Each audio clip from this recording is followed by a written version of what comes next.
Paano naman i-edit yan, master?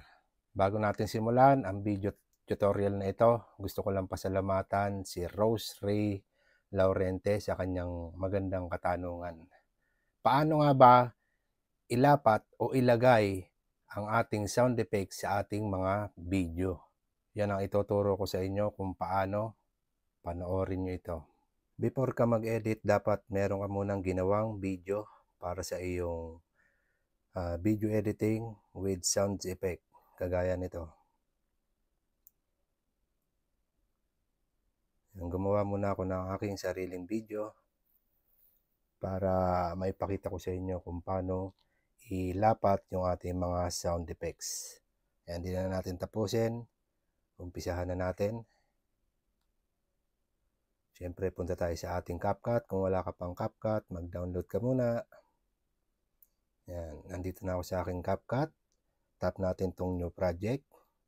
Then, i-add natin yung video yung ginawa natin na ating paglalapatan ng ating mga sound effects. Click natin tong add. Then, yan, start na tayo na editing. Siyempre, magka-crop muna tayo ng ating video. Ayan, dahil itong video nito is-shoot ko lamang po sa aking TikTok account at aking in-screen recorder. Ayan, turo ko na rin kung paano mag-cut ng ating video. Siyempre, una, dapat yung aspect ratio is lagi nasa 9:16. Ayan. Then, click natin tong video na inyong ginawa. Then, hanapin natin yung transform. I-mirror natin para tama ang ating video. Then, resize natin. Ilagay natin dito sa ating 9:16 para pang reels. Then, click na natin tong check. And then, itap natin tong video natin. Kailangan naka-highlights pa to para matap nyo to. Hawakan yung dalawang daliri para may resize nyo ang inyong video. And simulan na natin mag-crop. Ika-crop natin kung saan tayo magsisimula mag-acting. Yan, dapat ganyan. Bago tumaas ang kamay, i-cut na natin yan.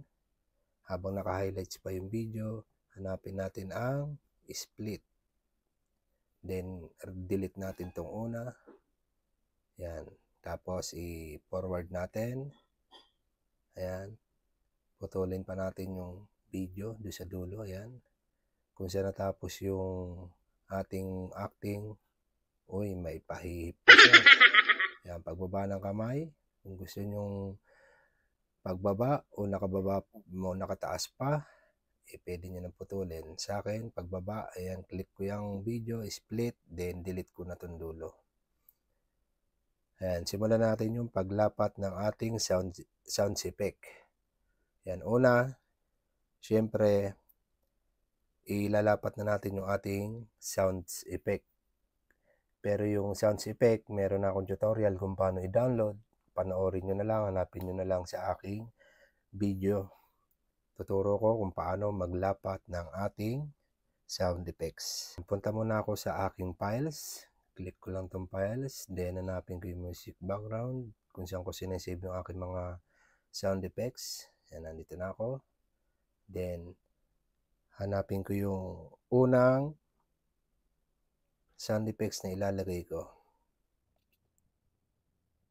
Ito na siya, guys. Ayan, click natin yung gusto nyo sound effects. Then, click nyo lang itong share button.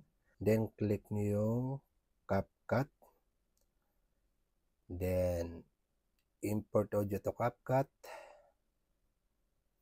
At ito na siya. Ayan, naka-highlights. Ngayon, hanapin natin kung saan yung aktong nagkasa. Kung saan yung nagsimula nagkasa, yun. Ayan, check natin kung sumakto ba sa kasa yung ating sound effects. Medyo malayong konti. Adjust lang po natin ng konti.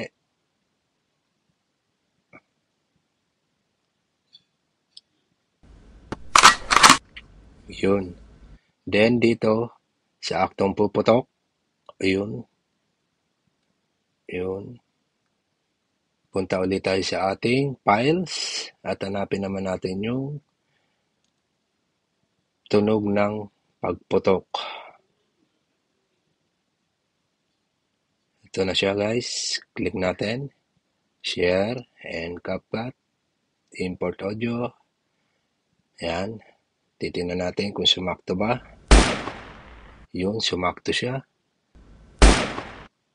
Then, dahil may mga sunod-sunod, click natin tong tunog ng putok. Then, i-duplicate na lang natin para yan, dumami siya.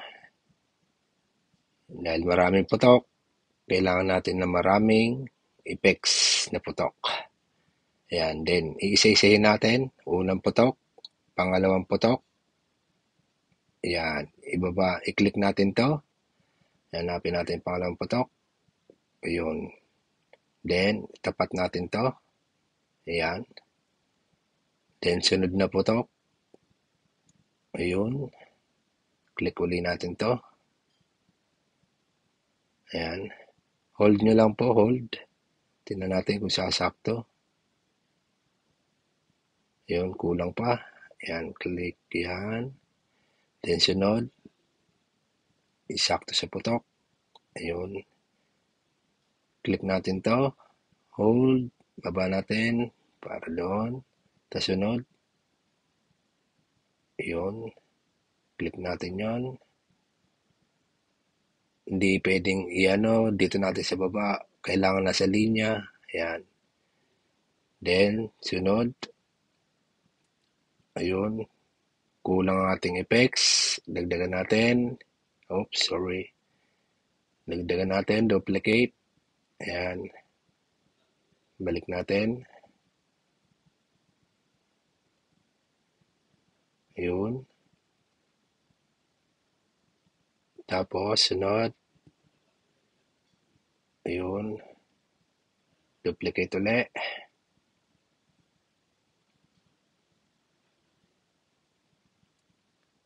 Baba natin. Kailangan nasa linya. Then, sunod na putok. Ayun. Duplicate. Isa na. Ayun. Then, sunod. Wala na. Burahin na natin itong excess. Yan. Pasensya na at parang magulo ang aking tutorial. Hindi pa ako ganun kasanay sa pagtuturo. Pero sana makuha nyo. Yan, testing natin guys. Kung tama na ito.